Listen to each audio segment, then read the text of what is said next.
So, in case you haven't noticed, I'm kind of a big fan of Danganronpa. And as a fan of Danganronpa, I decided to look for games that I heard were similar to it once I was done with the series. There were two franchises in particular that tended to come up: Ace Attorney, which I really enjoyed, and Zero Escape. Now, I originally said I was going to do a video on the whole trilogy once I played all three games, but it didn't work out that way. So, how far into the series did I get? Well, I got every ending in 999, got a couple of hours into Virtue's Last Reward, and obviously didn't play Zero Time Dilemma. So let's start this off by talking about 9 hours, 9 persons, 9 doors. Also, in case it wasn't obvious, I'm talking about the remastered version, not the original DS release. Since the story is the main focus with this game, I should probably start with the gameplay, just like last time. 999's gameplay consists of reading a walkthrough and doing what it tells you to. Okay, not really, but that was my experience. The game's essentially a multiple choice visual novel with escape room segments. In fact, that's exactly what it is. And let me tell ya, these segments are hard. I'll admit it, I'm pretty bad at these types of puzzles in general. It's rare that I'll be able to finish a point and click game, or even something like Ace Attorney, without having a walkthrough on standby. However, with those games, I'll be able to at least make some moves on my own. I just feel completely lost with these puzzles. There were so many times when I just looked at the walkthrough and thought to myself, how the hell was I supposed to figure that out? Now, is all of this to say that the puzzles are bad and seriously hindered my experience? No. In fact, I kind of enjoyed them. Sure, I wouldn't have gotten past the first room if I wasn't constantly glancing at a walkthrough, but seeing how all these mechanisms fit together was kind of fun. Of course, that's all these puzzles were to me since I wasn't racking my brain trying to find solutions. What I'm trying to say here is that if you both like escape room puzzles and are really good at them, you'll enjoy the puzzle segments here. And if not, then they'll just serve as some breathing room between the story segments. And aside from making plot choices, that's all the game has in the way of gameplay. Onto the presentation. The characters look great. They're well designed, the sprites look nice, and the minimal animations add a surprising amount of life to them. The environments look good too. There's a good deal of variety, and they all feel at home on this sinking cruise ship. The music is also good, but most of it doesn't stand out. The only tracks I really remember are Unary Game, Extreme Extrication, and Who Is Zero. Although those three are very good, so no complaints here. The game's also fully voiced, which is nice. I've heard people complain about the voice acting in this game, but I really don't see the problem. It sounds just fine to me. Anyway, now for the main event. The story. The premise is pretty damn cool. 9 people wake up on a ship, each with a bracelet that displays a number from 1 to 9. Once they all meet up, a voice informs them that they have 9 hours to escape the ship, or else they all die. There are also numbered doors that they need to use their bracelets to open, and the door leading to their freedom is, you guessed it, door number 9. Yeah, this game, and to a lesser extent the series as a whole, revolves around the number 9. Don't question it, it's awesome. The rules for opening the doors are kind of complicated,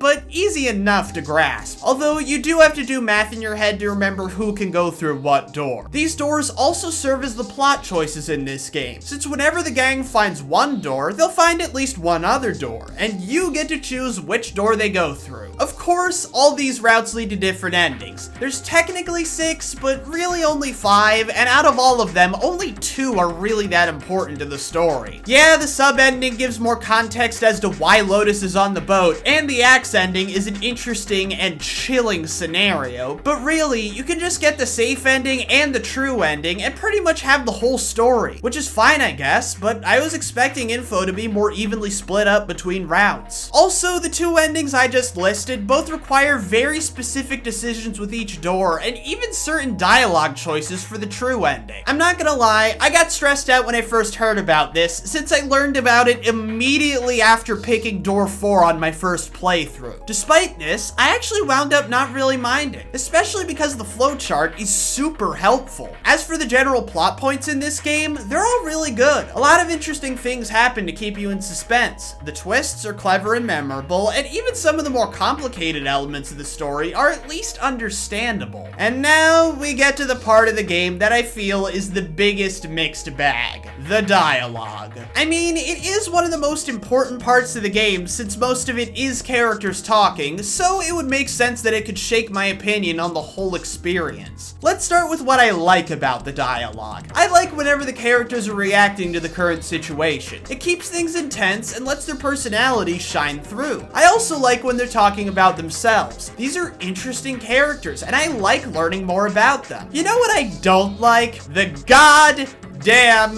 pseudoscience. Now, I'm not saying this as some sort of science purist who finds the concepts in this game laughable. In fact, I'm kind of bad with science. I'm saying this as someone who finds these segments boring. Now, there were a couple of times when I was fine with it. For instance, Lotus talking about coding was interesting because she mentions that she did cybersecurity for a living, so it's something she's an expert in, thus tying it into her character. Same with Seven talking about Lord Gordain. It fits because it's a theory about where the gang is, tying into the current situation. However, a lot of these segments are a slog to get through. The character might as well be saying, hey, let me derail the action to talk your ear off about some random conspiracy I heard on the internet. It doesn't feel like part of their character, it doesn't feel like something they're passionate about, it just feels like a random news story someone would bring up at the dinner table. You know, the kind where you're like, huh, that's interesting, and then forget about it entirely. I get that most of these sections are important to the story as they build up the existence of the morphogenetic field, but that only works in hindsight. In the moment, it feels like the story slows to a crawl and forces you to listen to some boring, high-minded exposition. In the end, I finished the game and was overall happy that I did, but I really had to force myself to continue at some points. There was a feeling I had the whole way through the game that's best summed up by the Rick and Morty copy pasta. You know the one. To be fair, you have to have a really high IQ to understand Rick and Morty, and I'm not going to torture you all by reading the rest. Now, that's obviously not true for Rick and Morty. You don't have to be a particle physicist to laugh at Mr. Meeseeks, but it's kind of true for Zero Escape. I mean, not technically, because IQ as a measurement has a lot of problems, but you get what I mean. Everything from the insane puzzles to the complex pseudoscience to a bunch of math being involved whenever characters get to a door forces the player to constantly be on their toes intellectually. And while I overall enjoyed the story, I often felt like I was out of my depth, like I wasn't smart enough for this game. And of course, that brings us to Virtue's Last Reward. Why was I so confident I would enjoy it if I only kind of liked 999? Well, the setting looked cooler. The idea of allying with versus betraying others sounded like an interesting concept, and each character having their own ending seemed to solve my problem from the last game of only 2 endings really mattering. Plus, I remember hearing some people say this game was better. So, what went wrong? Well, for starters, I noticed a change to the puzzles. In the first escape room, I took a look at that block puzzle thing and realized, oh crap, I can't fully cheese my way through the puzzles with a walkthrough anymore. This could be bad. My second big problem is the art style. Remember last time when I got up on my soapbox about how sprites are better than models and that you shouldn't switch to models if you don't have to? Well, I can't think of a game that proves my point better than Virtue's Last Reward. While the character designs themselves look good, the models are ugly, the mouth movements look unnatural, and it feels so